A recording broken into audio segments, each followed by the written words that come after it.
Vi fortsætter med en tur af huset, som jeg har lovet. Kameraet blev tør for strøm i går aftes, så det var en lidt brat afbrydelse. Men som jeg var ved at sige, altså vores trængsler, de er mere eller mindre konstante, i hvert fald halvdelen af tiden. Så lang tid det ikke er det hele tiden, så går det nok. Så vores jul var bare en ganske almindelig gang karv. Ja, jeg har lavet en gang dal. Men nu tager vi den her tur, og vi er inde i hovedrummet, hvor fruen, min husholderske, hun bor. Hun er den eneste, der har lidt indretning og forstår at gøre det hyggeligt. Hun har billeder på væggene, og hun har lidt dekorative opstablinger, diverse nips og ting. Og hun har også fjernsyn, og som sagt billeder på væggene.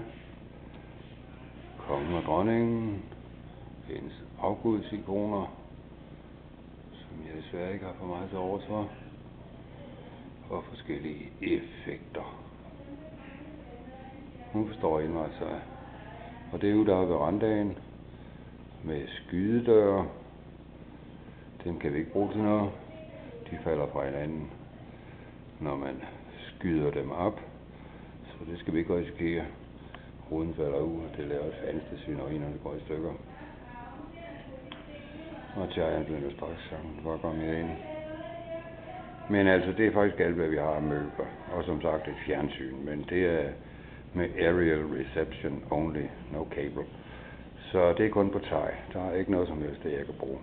Jeg har ikke set fjernsyn i 2 år. Ja, snart 2,5 år. Men lad os prøve at gå ud i gangen og se på forholdene. Der er bare helt tomt. Jeg holder hundene til ude. Og der kan man se nogle af de alvorlige skader, der er på huset. Sætningsskader kalder de det. Lortet revner, før der siden vil falde sammen. Den der revne der, den går hele vejen igennem ind til rummet der ved siden af. Vi kan lige tage et luk. Så har vi vores klude og vores pakke nælker. Der er ikke nogen møbler. Vi har en knage. Det er luksusen. Men det ligger ellers bare flyder. Og der går revnen hele vejen igennem. Lortet dræsler ned på et tidspunkt. Men vi har fliser på gulvene. Når de begynder at revne, så er det tid at komme ud. Der ligger Silvia, en stor dejlig tøs. Og der holder jeg til derinde i det her rum. Jeg har bare min madras, en stol og et imiteret bord. Og jeg har en halv snes bøger. Det er alt, hvad jeg har til at adspringe mig. Jeg har læst dem lige så mange gange. 5-10 gange i hvert fald. Men jeg har ikke noget på væggen eller noget. Det har jeg ikke behov for.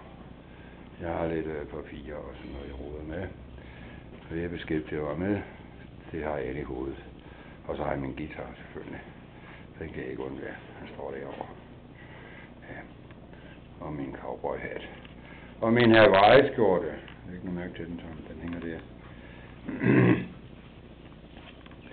Ja. Og vi går ud i køkkenet. Det herlige køkken. Der nærmest har vi tegnet som et hul i jorden. Det er med cementgulv. Og det er et andet sted i verden. Vil det blive kontamineret jævnt med jorden på stedet, fordi det er sundhedsfarligt som ind i helvede. Og der har vi Nøkker, den lille underhund. Ja, han vil så gerne have lidt kærlighed, og det får han også, ja, han gør. Men de andre, de bider ham, hva? Store dag, uha. Men der er bare sådan et muret køkkenbord med fliser, og der er en vask, hvor det er revnet, og hvor det lugter. Og der er en vandhane med det kommunale, eller det er faktisk privat vand, vi får. Og det stinker indimellem. Det er dødeligt at drikke. Så alt vores vand, det skal bringes til huset. Det står der. De flasker med knaller. Det koster penge. Og vi har gas og trækul. Og jeg har en ovn, der står derovre, som jeg kan lave brød i. Det er sådan set det. Men lad os prøve at se, om vi kan nå